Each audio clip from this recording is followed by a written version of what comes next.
Doctors. Hey, this is Governor Chris Christie from New Jersey. Good day, doctors. Go! You're watching Dr. Politics.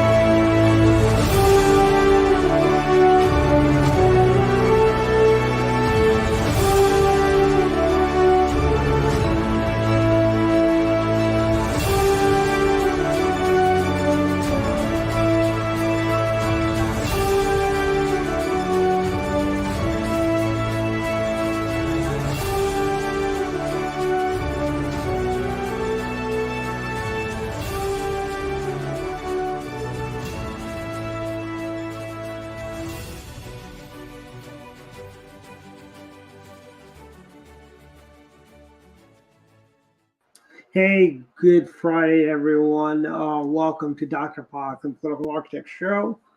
We have a lot of breaking news.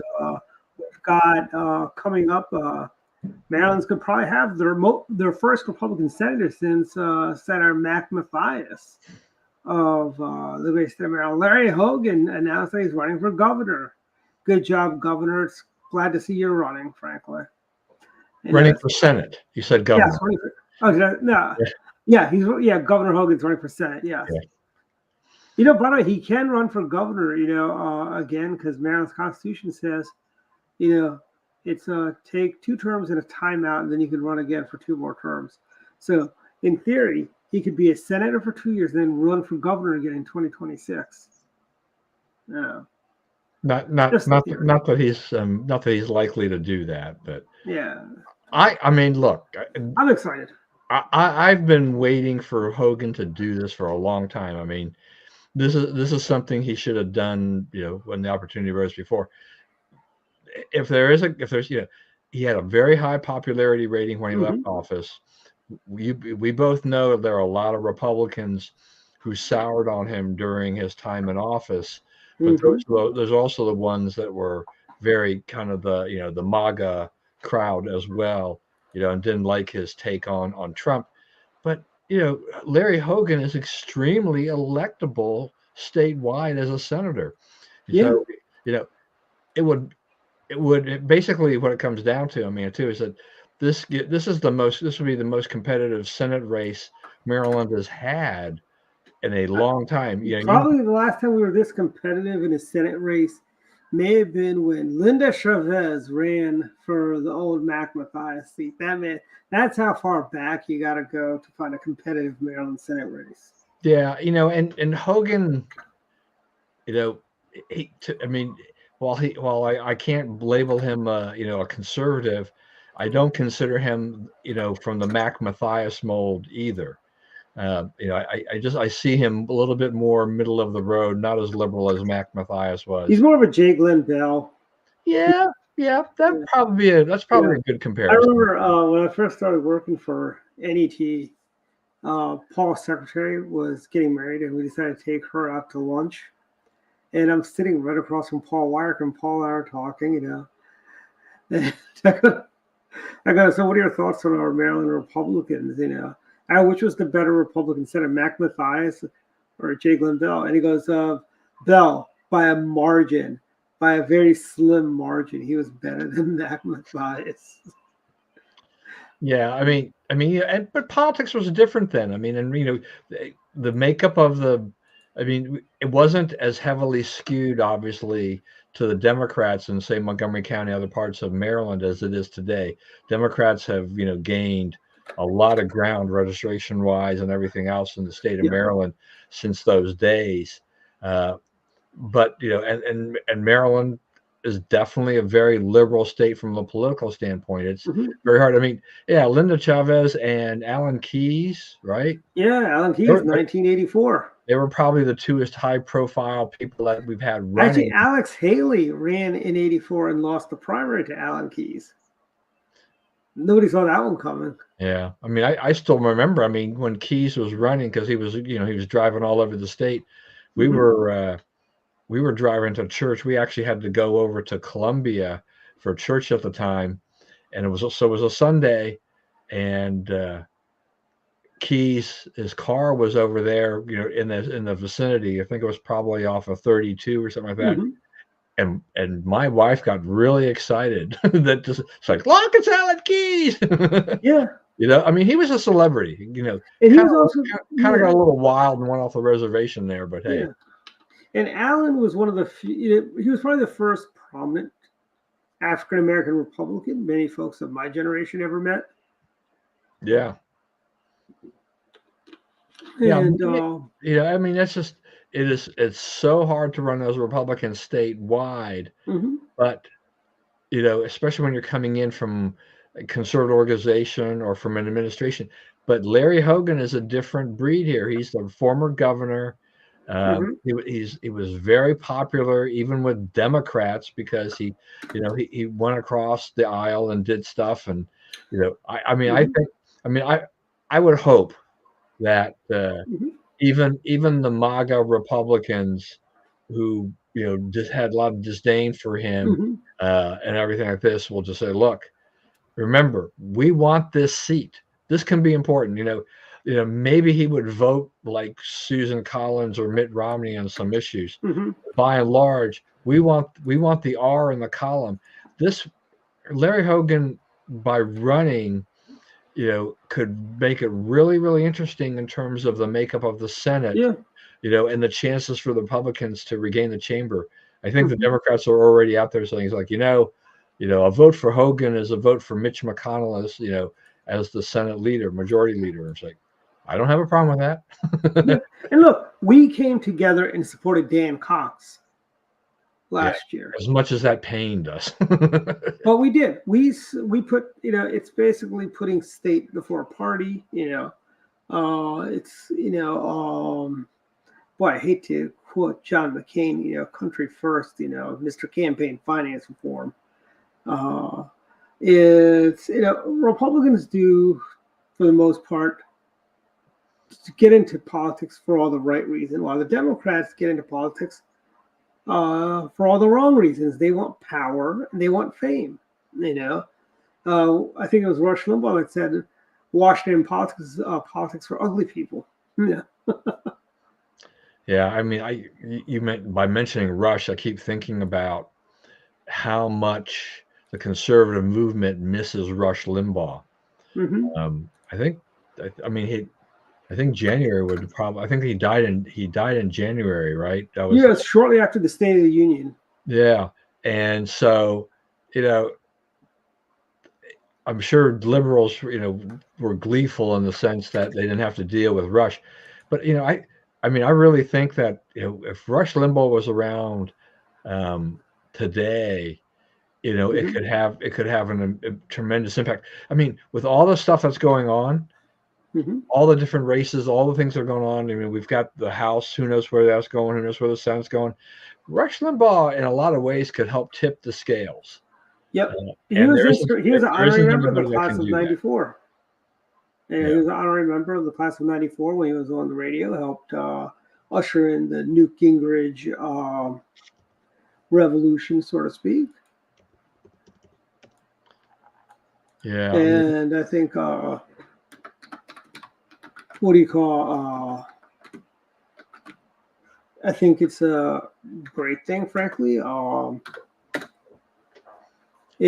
I just looked it up. So he actually died on February 17th, 2021. oh So wow, okay, yeah, I knew it was after the State of the Union. yeah. Well, that State of the Union, it used to be. Well, I mean, I guess it would have been normally. Wouldn't you would normally do it in somewhere in February, maybe in January, depending if it's not an election year. Hmm. Um, but yeah, so February 17th. Yeah, I don't think. Did they even schedule the SOTU this year? I don't even know. No, he probably doesn't remember. I mean, he doesn't remember being vice president. And but I heard some reports today There it is. that March 7th. Okay. there is more. There's talk about dumping Biden now. Even amongst Democrats, they're saying that press conference yesterday was a dismal failure. You know, this was such a high risk. So look, it's one thing after you get that special counsel report or whatever, and talks about an elderly man with a failing memory, Yeah. and like, okay, you you you don't you don't want to let that sit, right? Mm-hmm. But what you do is that you basically issue a statement, denying these things, and just put it out there, and then leave it at that in that sense. Mm-hmm. Especially when you're Joe Biden, once Joe Biden gets on in front of a camera and a microphone without a teleprompter and is having to do things off the top of his head, this is a huge liability. And once again, boom, you know, so you have that report comes out, they deny it, and then he promptly misidentifies the president of Mexico, and it's like, okay, on the heels of that report, what did he just do? He just reinforced everything He confirmed Robert Mueller said. everything they said in that report, you know, and I mean, I think Biden even denied that he had mishandled classified yeah, documents, which is exactly what the report said, was that you mishandled classified documents. yep. Yeah. But you're getting a pass because you're old and doddering and probably have Alzheimer's or something like that. And that was the Merrick Garland DOJ. Yeah, right. It Yeah. wasn't a Republican report from members of Congress or anything like that. That's saying you're an old fuddy duddy. It was your own AG that says you're old fuddy duddy. And I think it all depends. If this story goes away, he'll be fine. But I think if this thing has legs, he may be out of the White House. Forget not running. He'll be out of the White House by come May or June. Yeah. And I mean, the guy who put the report together, I mean, he is a Republican, but I mean, he has to be appointed by Merrick Garland. I mean, yep. and so it's one of those things so that's why you can get the reaction from Biden initially, because it's a Republican that puts together a report. But after that terrible press conference, he like I said, he only reinforced what was being said about him. And you have to begin to wonder. I mean, look, Trump has made some bad gaffes, recently. Just Nikki Haley, Nancy Pelosi mix up and stuff like that, which was really insane. And how you go ahead and do that. But when we have now Joe Biden, on foreign policy, and he talks about Francois Mitterrand and things, he starts mentioning people who are dead, and have well, been. At least he didn't mention Chuck de Gaulle. At least he didn't go President de Gaulle. And you're like, wait a minute, you just had this meeting, and now you're telling the world you met with a guy who's been dead for like 28 years, 27 years. Hey, Don, it could happen. He could be talking to dead people. Didn't he kind of do that already? And with the Easter egg what was that movie? I See Dead People thing? Yeah. I'm trying to think of the name of that movie. It was with Bruce Willis, right? Yeah, and Haley Joel Osment. Yeah. Where is he these days? From what I understand, he's one of those child stars that never Sixth Sense. There we go. There you go. Okay, I was about to Google that right now. Yeah. So it's I mean, it's like, I'm trying to be fair. I want to be fair. I mean, he is the president of the United States. Oh yeah.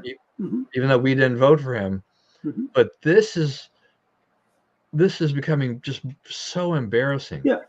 And here's the thing. Remember all the flack George H.W. Bush when he mixed up Pearl Harbor, like he said December 7th was Pearl Harbor Day. No, September 7th. He said, and all the communities were like, no wonder the Japanese bombed Pearl Harbor. George Bush was shooting down zeros 3 months before. Yeah, look, I mean, everybody has gaffes, okay? Yeah. I mean, and the older you get, the more likely it is to happen. I mean, it just happens. I mean, I don't know how many times there's like I'm in my mind, I'm like, I know what I want to say, and it's like, what the heck was that word I'm looking for? And it's just, as I get older, it gets hard. Sometimes it takes a little while to come up with the word or whatever that I'm looking for. Yeah, in that instance. And we can make mistakes, we can have gaffes, But when you're the president of the United States and you're already kind of under suspicion, because of how you've behaved and conducted yourself for the last 3 years in public, when you're just basically speaking off the cuff and you don't have a prepared speech on a teleprompter, and you make these things almost back to back to back, for these world leaders, I mean, what are people supposed to think? What are voters supposed to think about our foreign policy? The president of the United States can't keep the world leaders straight in his head. It's like, what does that tell us about our foreign policy? I don't think that's a good signal either. No, it's not at all. Can you imagine him confusing the two, Taiwan and China? Well, I mean, if he goes and he says, I was speaking to Mao the other day or something. I tell you, the White House should be, the White House should be happy these things. He was talking to Charles de Gaulle, the president of France, who hasn't been the president of France longer than Mitterrand. It's funny that he mentioned Mitterrand. I was just thinking about something. That was Francois Mitterrand, one of the early allies. And he was part of that whole international Reagan coalition, and he used to fly to Washington for lunch on his Concorde.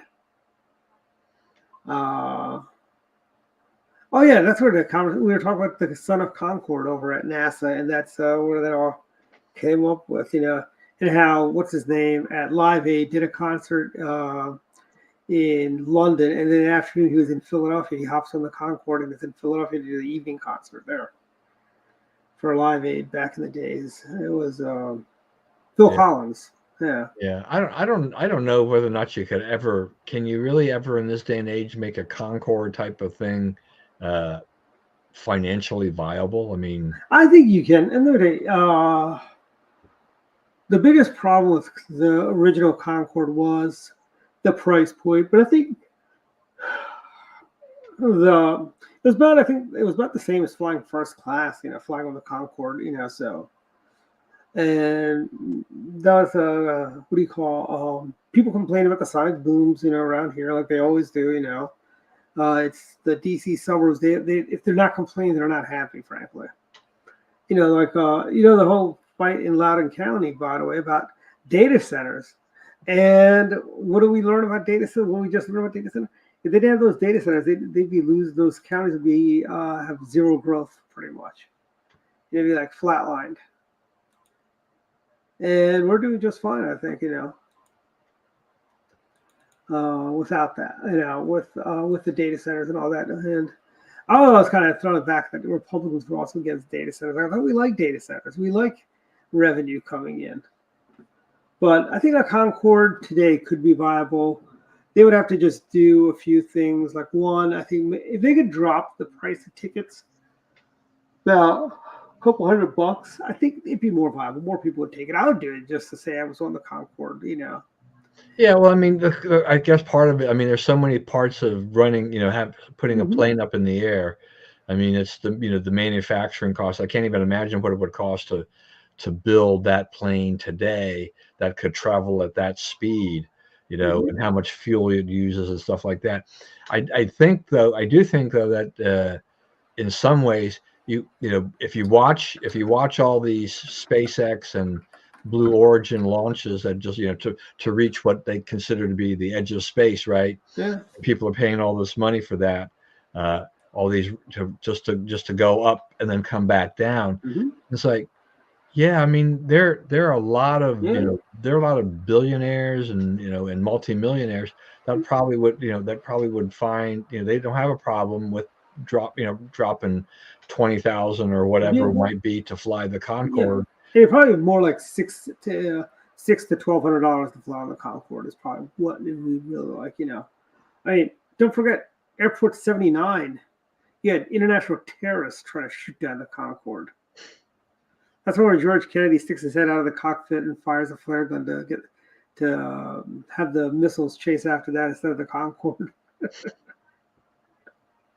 Oh, those were a great series of airport movies from back in the late 70s. I guess it was all through the 70s. I guess those airport movies. Yeah, but I mean, someone like me getting older and whatnot. I mean, I'd pay up to, I don't know, $3,000, $4,000 or whatever it is to fly the Concorde, each Mhm. way or whatever. Yeah. I mean, the thing, remember, if it's a first class type of experience, first class flights, to Europe are not cheap in general. I No, they're mean, not. so you have to kind of, if you're going to pay this much for, it didn't start early. No, we started right on time. Was that Susan? Yeah, I think we started right on time. We started right on time actually today. Yeah. And look at this, Don. This is something I did. James suggested this. Or I should say, Bats, our previous, our producer in spirit. That's how many minutes left in the show. No. So we're doing. So you have that running so you can look at it? Yeah, it's like right in front of my. It's my other monitor has that going on.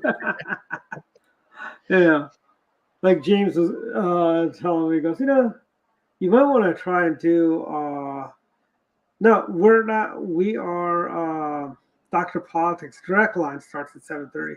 Dr. Politics starts at 7. Yeah. So you just had it flipped. Yeah. And we had a great guest, by the way, last week on direct line. It was Jay Townsend. He's a political consultant from New York. Has a lot of great views. Everyone should check him out on YouTube. That's my plug for Jay Townsend. But I mean, we had a lot of stuff happening this week. I think the biggest news is Larry Hogan running for Senate. And by the way, if I were consulting Bibi and the government of Israel, I'd say no ceasefire with Hamas right now. You got them on the run. That's why they want to ceasefire. You're about to obliterate them. I mean, my position on this, and should be administration, is just like, look, we know that Hamas wants the end of Israel. They want they want to wipe them out. They don't want them there. They're not legitimately interested in a ceasefire. No, they're not at all. They don't want a two-state solution either. They want a one-state solution, which is Palestine, right? So it's interesting to see that. We can see. I mean, Biden administration's backing off a little bit, saying the situation in Gaza is kind of untenable. It's like, look, just kind of stand firm. Mm-hmm. Hamas started this. These guys started this whole thing. Israel has every right to counterattack, and they don't have all their hostages back.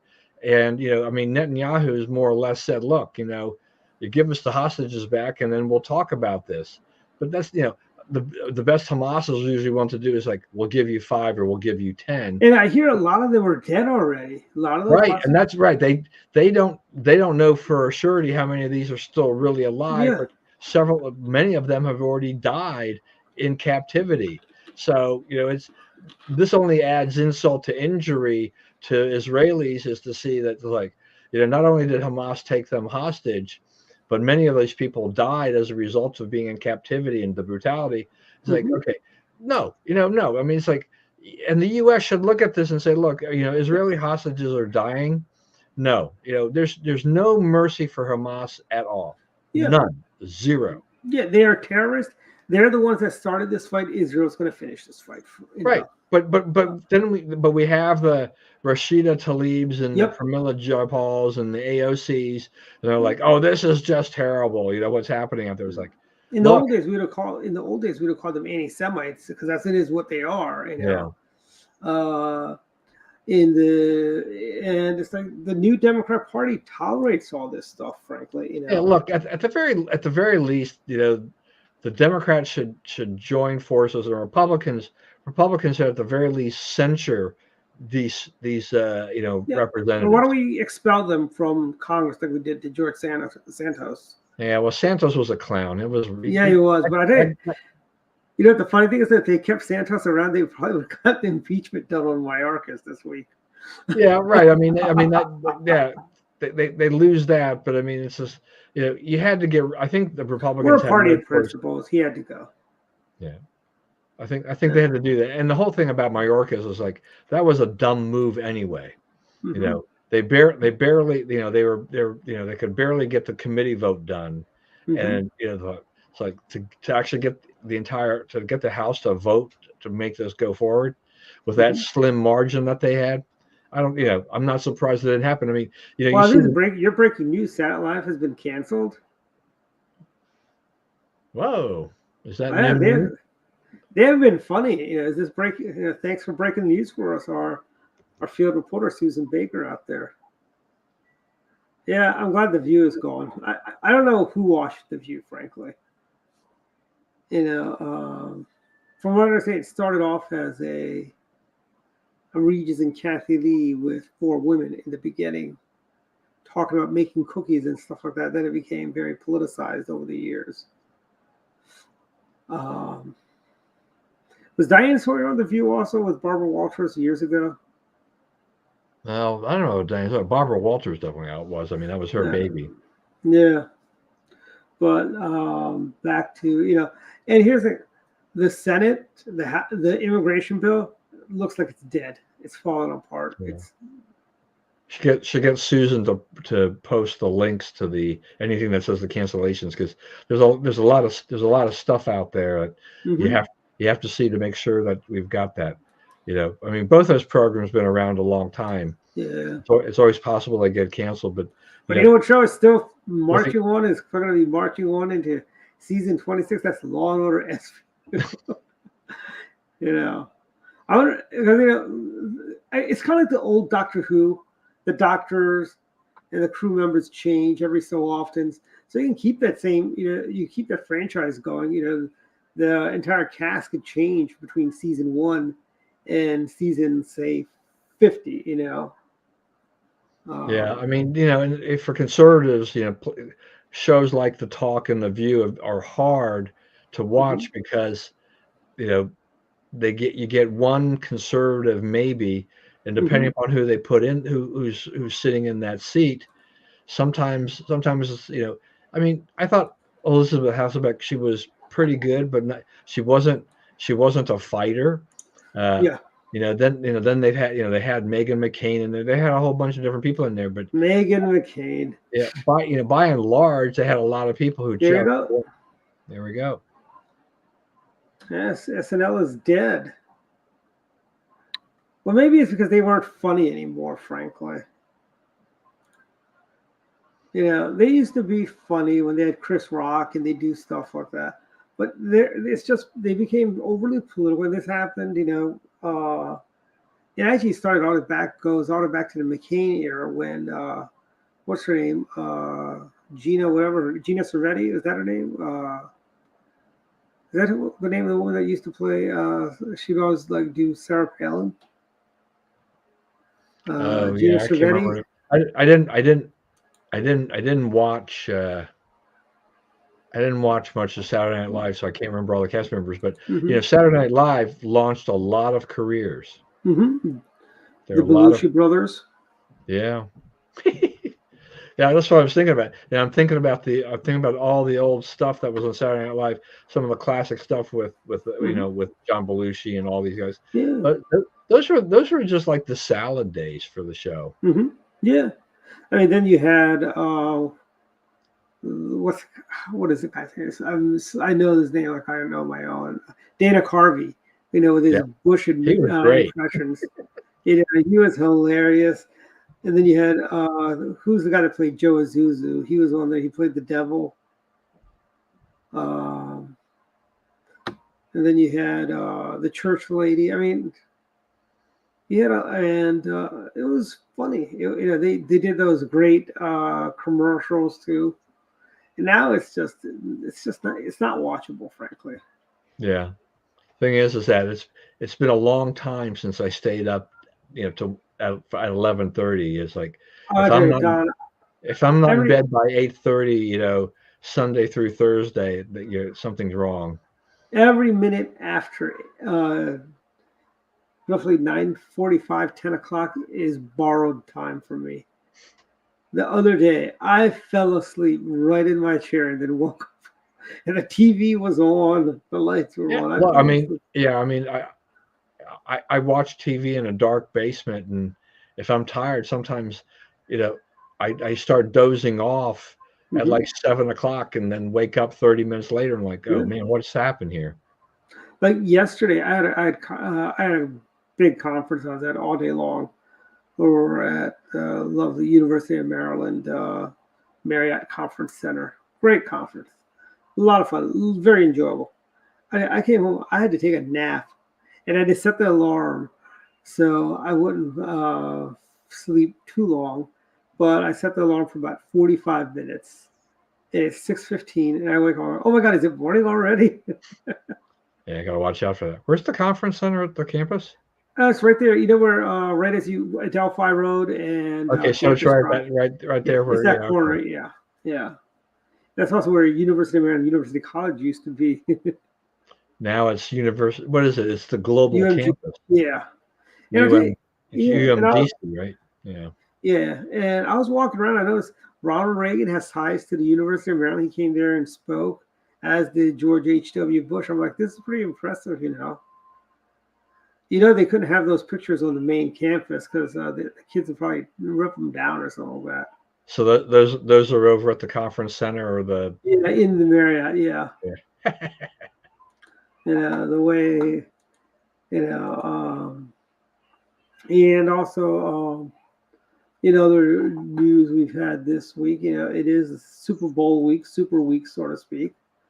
And it's coming Well, down to, yeah. I mean, I was yeah. going to say you mentioned the immigration bill, so we didn't. It's too bad Dave's not with us because I know he's Yeah. got some opinions about that. But Hmm. um, yeah, you know, it's like I'm not crazy about Republicans that were trying to agree to this bill, you know, with some of the things that are in there that still really didn't do anything about the border per se. Uh, I'm also a little skeptical about this whole idea that, uh, you know, that the Republicans are feeling pressure from Trump to not give Biden any victory.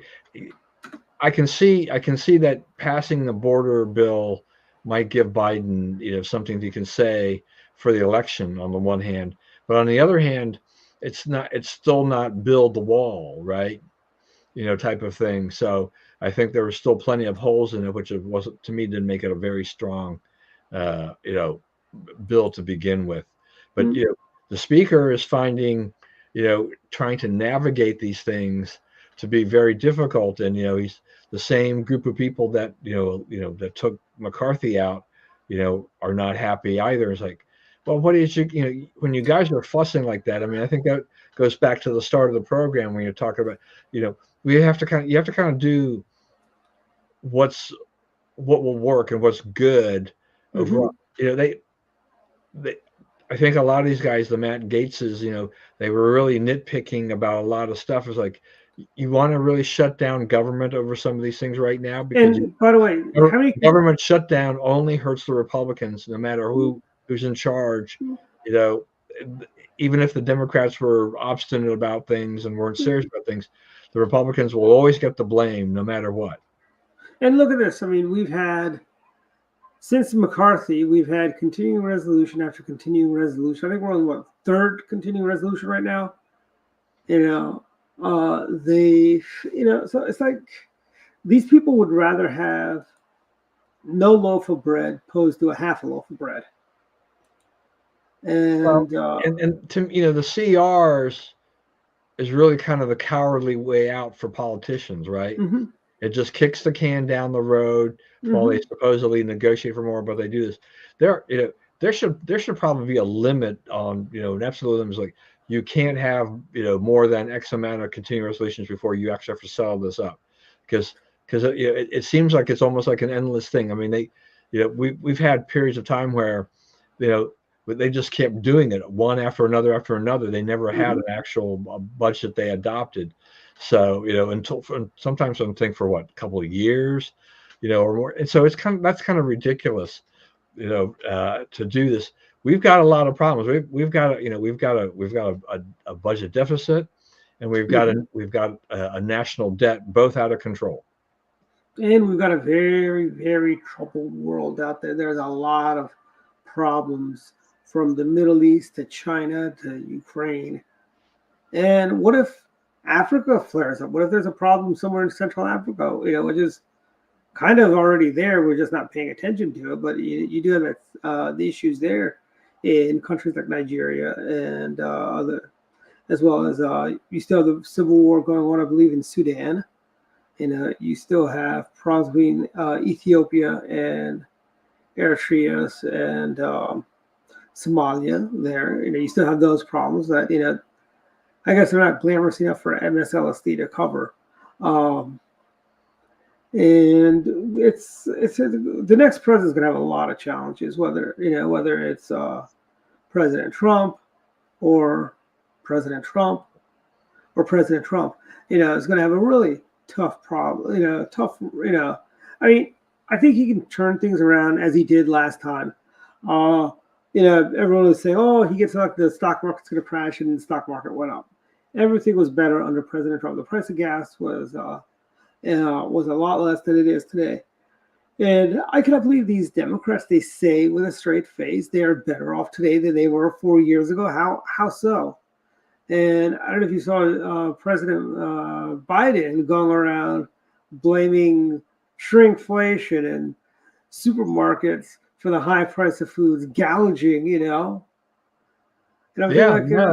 right. I mean, they're completely off their rocker. And I mean, I think that episode, with Janet Yellen with Senator Kennedy, I think he really schooled her. He just kind of pinned her down about, in Bidenomics. And Janet Yellen's not stupid, but boy, she did not do herself any favors there with the answer, because it's like, yeah, look, we're really not trying to lower prices, but we've already had, as Kennedy pointed out, we've already had these tremendous increases in a lot of the basic goods, and that puts people on the edge. I was talking to a guy at a church function yesterday, and he and his wife, while they've been serving their church mission here, and they're about ready to head home to Arizona, they volunteer weekly at a what's called the Heritage Baptist Food Pantry. And he told me, he says, you should come and see the people that show up to the pantry, all the senior citizens, and how, they don't want to be there, but they can't afford, they don't have enough income. So they wind up in the food pantry, and this is still an underlying problem, is that I think, I know here in this area, and I think it's just a microcosm of what happens nationwide, is that the food pantries demand has spiked. Bidenomics is working so well. Why are these food pantries so stretched to provide some of the basics to all these people from all kinds, from all various age groups? This is not the way it's supposed to work at all, and as far as, you were mentioning, what President Trump will probably face when he gets elected. This is going to be problematic. I think we're probably in agreement that Israel, the situation in Israel, the situation in Ukraine, this whole deal with the Houthis and the Red Sea and all this stuff, the tensions in China, the tensions with North Korea, they wouldn't really be here if Trump had been reelected. Now, if Trump wins reelection in the fall, he's going to be faced with, how do I put those fires out? Because the Biden administration sure doesn't know how to do it. It just gets worse, right? Every time it was like, we didn't have any of these world problems. Biden takes office a month. Was it a month later or a year? What is it? No, I guess it was a year later. It took a year, right, before. It was right after the Winter Olympics that they had in China. They did the invasion. Yeah. So the war's about to hit the 2-year mark. So February 2022. So just the year after Biden took office, we have that, and then we have all these issues, that are going on out there, and this administration, they don't seem to know what to do, because they want all this, this diplomacy that has been done forever, that Trump didn't do. Trump was, he just didn't want to stand for a lot of nonsense. It's like, if you don't like how I do it, tough. So he didn't have Merkel on his side, but he really didn't care. Some of the traditional allies may not have been there under Trump in some respects, but I think the world was a lot better off. The situation. It's you said troubled times. I mean, it's a powder keg out there. I mean, I think as world leaders kind of abandoned like our traditional allies, with the exception of the British Empire. A lot of our traditional allies, whether it be the French or the Germans, they kind of abandoned us during the war on terror, frankly. De Villepin, was nothing more than a thorn in our sides on the war on terror, frankly. You had the German prime minister back then, very anti-Bush, very anti-war on terror, and it's just kind of continued down that road, so to speak, Yeah, I mean, it's just kind of amazing in terms of what's been going on here. It's like, I think there are a lot of people who would say, yeah, we kind of fear Biden presidency, but I think it's gone a lot worse than a lot of people expected. But I mean, look, Biden's really not running things, right? I mean, the policies have largely come from the Bernie Sanders AOC kind of wing. Yeah. They say we want this. Elizabeth Warren says we want this, and they push for that. He puts together this, this DEI based cabinet, which is a disaster. People don't know what they're doing, and or where they are, for that matter, where the defense secretary is concerned. Where in the world is Lloyd Austin? Yeah, I mean, we were talking earlier about Biden and his mental, frailties and capacities.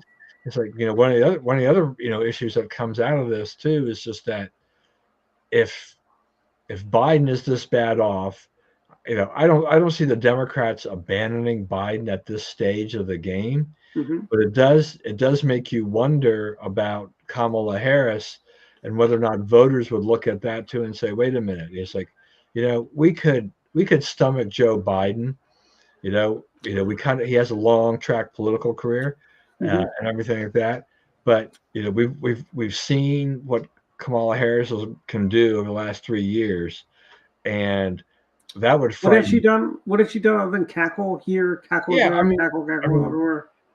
If you're afraid of Biden being in charge of the country for the next 4 years, saying that he could survive that long, you have got to be running for the hills at the thought of a Kamala Harris. And I think in a lot of ways, what was considered the asset, right, back when he first brought her on and as his running mate, she's a huge liability. With his performance lately, all the gaffes that he's had, and then you think, well, the next in line is Kamala Harris. No dice.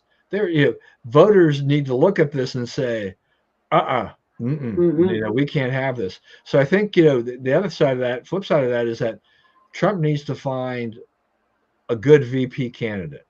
One too that also inspires confidence in the voters.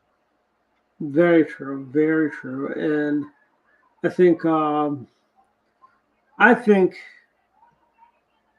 it just depends on how the story from yesterday's press conference goes. If it gets legs, I think he could be out of a job relatively soon. Like he may be forced into retirement. He's not even going to be able to make it to his big party in Chicago, frankly. And a minute real quick about the Democrats convention in Chicago. It is going to be a mess for them, by the way. It's going to be reminiscent of the '68 Democrat convention in Chicago. And after those riots, it took them a very long time to go back to Chicago to have a convention. I want to say it may have been Jimmy Carter, 1980s, when they went back. But I mean, that's neither hear that, but as I was saying,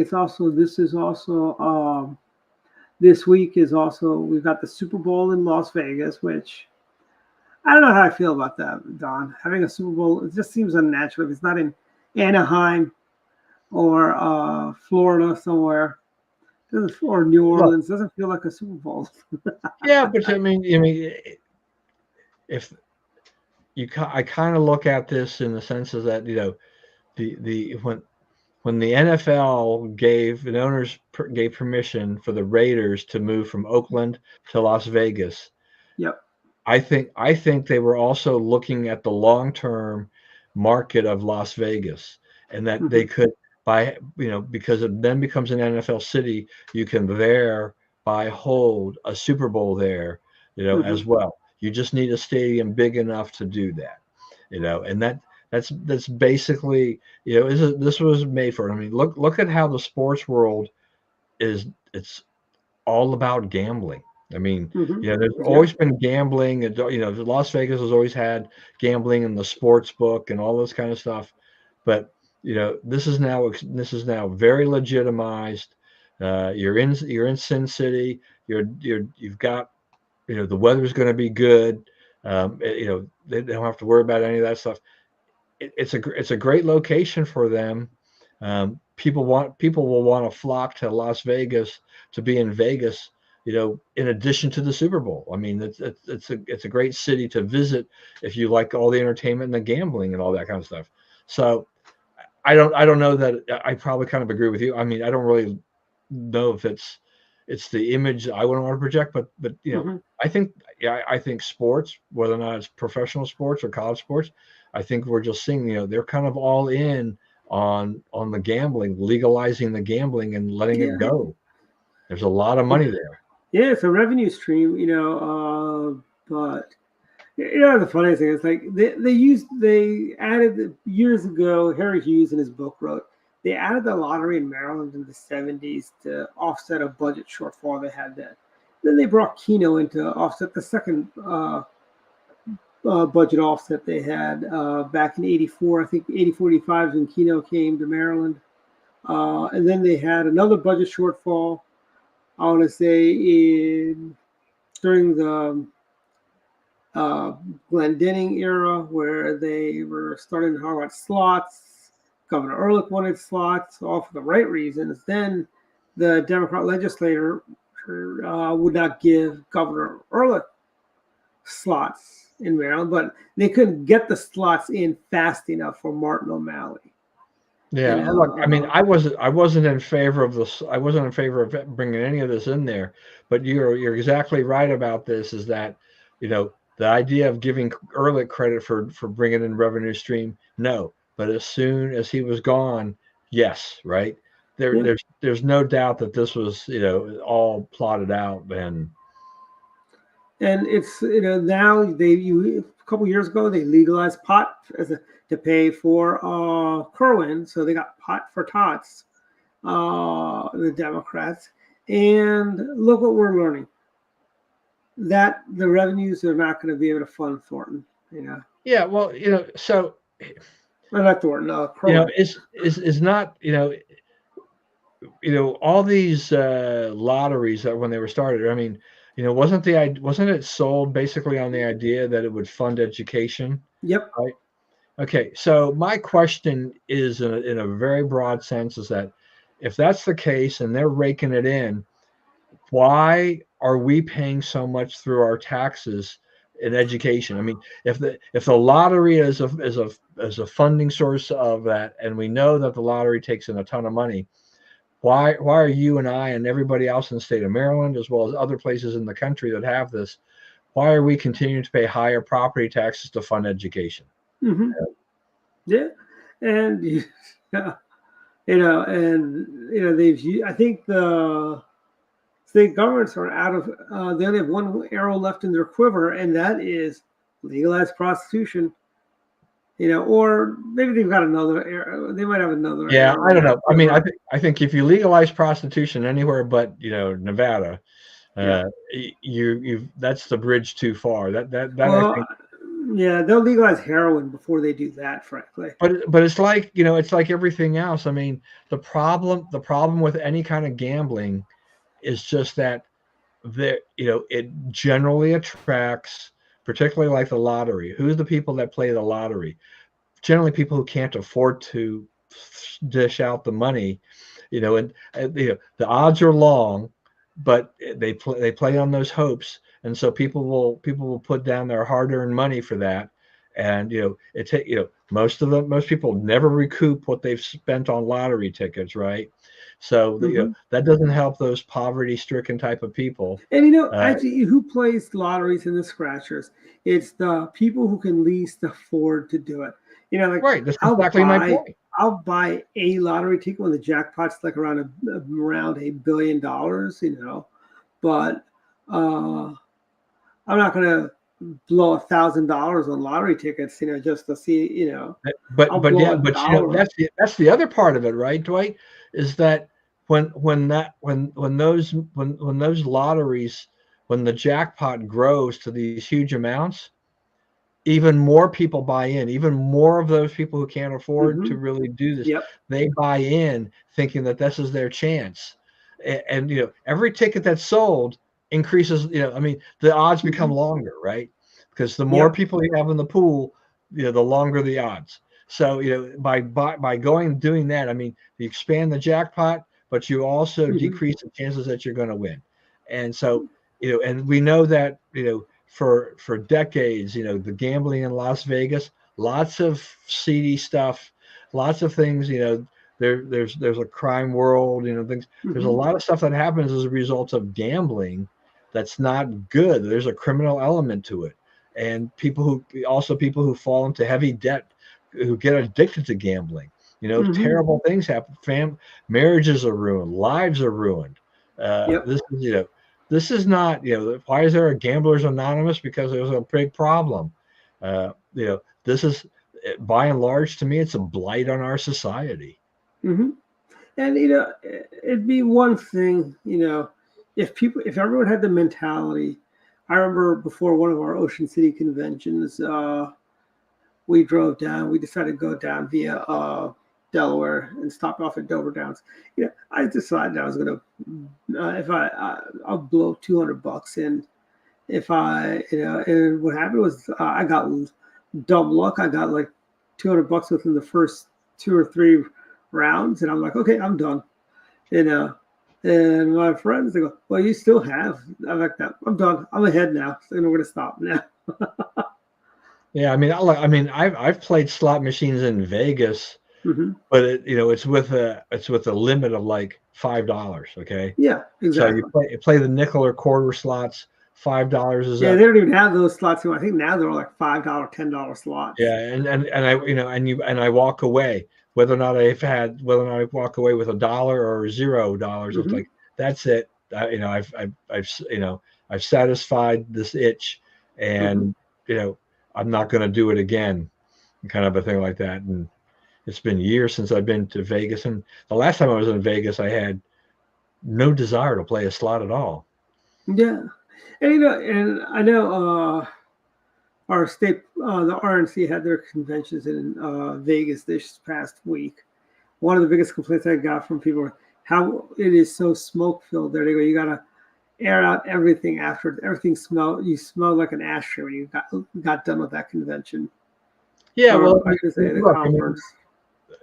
there isn't a casino I know of that isn't designed that, if you're having a meeting, if you're going to go eat or whatever, you've got to walk through the casino. Yeah, look at Maryland Live. We did 3 or 4 conventions at Maryland Live, Red, White, and Blue dinner, and you have to walk through the casino to get to the dinner. Yeah, yeah. I mean, I remember when I went to that one. I'm like, it's like, okay, this takes a little while to get over there. It's like, it's designed like every other casino in terms of how that's supposed to be, but as I got older, I'm like, I don't like all that. Nobody ever wins those, Susan. Publishers Clearinghouse, yeah, you used to get that stuff in the mail all the Yeah, time, right? yeah. How do they do it now? Because nobody buys records in a Do you do magazine. do they do that online?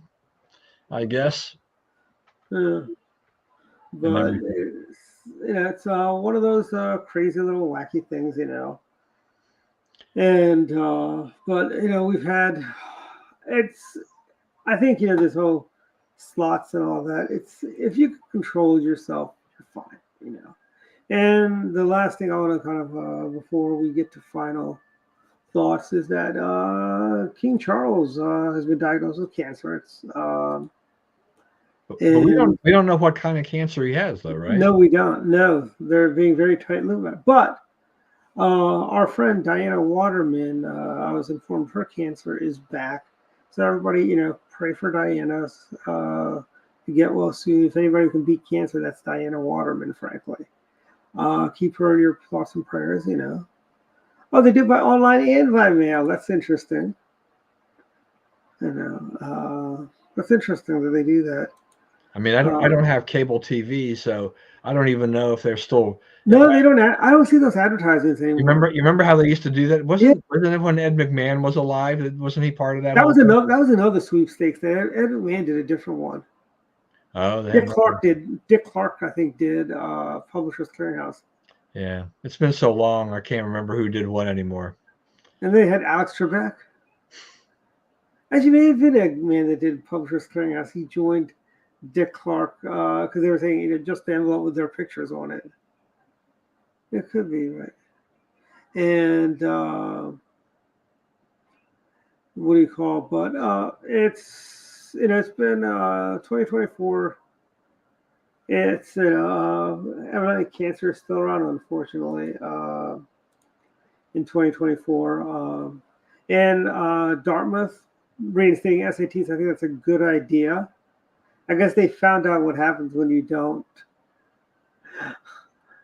Yeah, I mean, the pandemic spurred a lot of the schools to drop it because they couldn't get to testing centers and stuff like that, couldn't do the tests in person. So they dropped it, but they use SAT and ACT, schools do, as a kind of try to predict the success. The thing is that they got, the College Board has been attacked, for these tests, saying that, they hurt the minorities.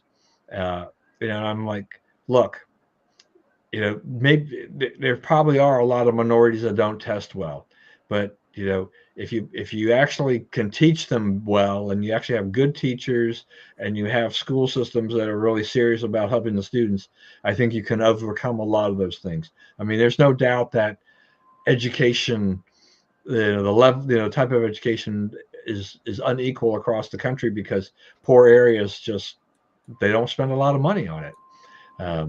But it doesn't mean to me that the tests are so racially biased that you should just eliminate it.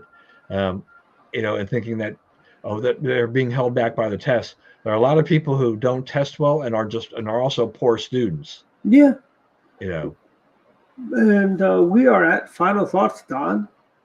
Okay. We're doing pretty well with James. So we got 4 minutes and 30 seconds to do our final thoughts. You first. All right. Quickly. Just to Susan's remarks about Sunny Hostin from The View. She was pretty shocked when she was on the PBS show, found out that her family was involved in the slave trade and may have owned more than one human, as I think she put it. But she's still very much in favor of reparations. She thinks that's still a thing. But I mean, I think she was somewhat hoisted by her own petard by finding out about that. It's like, if you go far enough back with some of the people will find that out, in that they actually, that all these people have been ranting and railing against slavery and they want reparations, will find out that there's some skeletons in their closet. Tough luck, with all of that. King Charles's cancer, he had a large prostate, I think, before. They're not talking about what's going on here, but as someone who has advanced prostate cancer myself and starting radiation treatment next week, hearing about Diana Waterman's cancer coming back, cancer it hits a lot of people. I never expected it to hit me. Cross my fingers, the treatment will go well.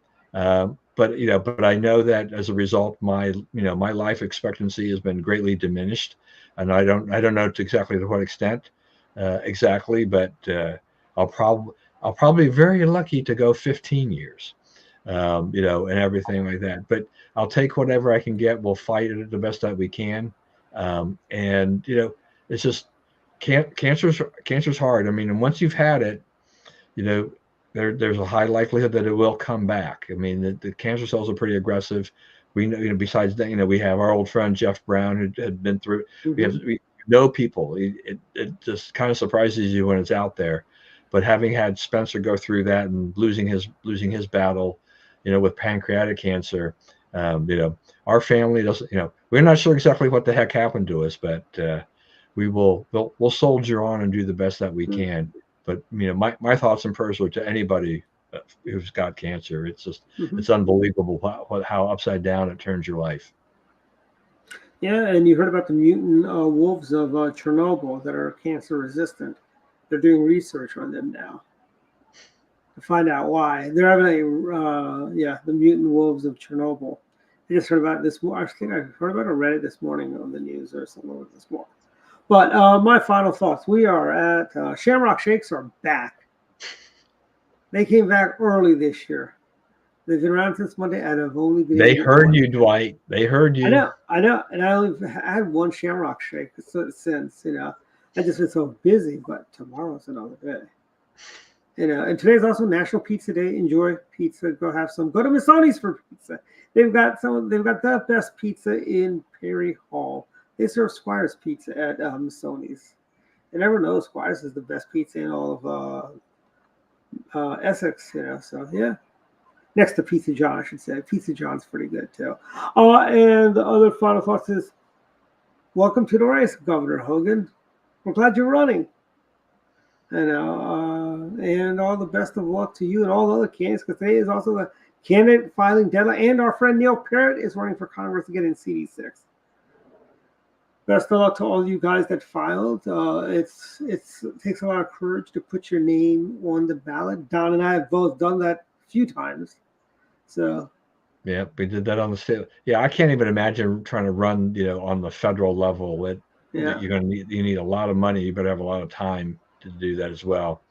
But six is still winnable. Yeah, absolutely, especially with Neil Parrott. Yeah. So see everyone next week, and this is probably the first time since Bats was producing the show we actually got done in 1 hour. Good night, everyone. All right, good night.